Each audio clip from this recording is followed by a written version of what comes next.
দাদা, ফুল তো ফেলে দিছে না, এই মাতাজি বাহাত্তর দিয়ে দিছে, সেই করে দিছে। এটা ভগবানকে নিবেদন করা হয়েছে। হ্যাঁ, এটা হচ্ছে প্রসাদ, আর এটা প্রসাদ ছাড়া। তাহলে গীতার কথা ঠিক আছে, ভগবানকে দিলে বাড়ে, বাড়ে না কমে? বাড়ে।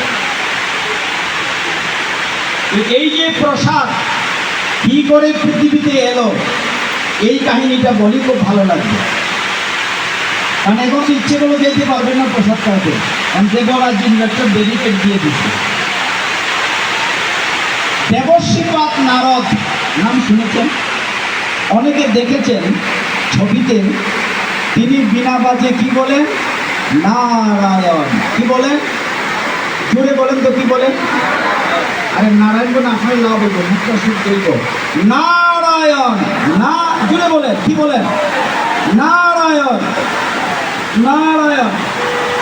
নারদমণি মহা আনন্দে নারায়ণ বলতে বলতে তারপরে তিনি খায়স হলো ভগবান নারায়ণের প্রসাদ নেবেন, উচ্ছিষ্ট অপরামৃত। গেলেন বৈকুণ্ঠে, এই লক্ষ্মী দেবীর সেবা করলেন। ওই যে মানে রাজা করে রাজ্য শাসন, রাজাকে শাসন করেন, মানে লক্ষ্মী দেবীকে খুশি না করলে তো নারায়ণের প্রসাদ পাওয়া যায় না।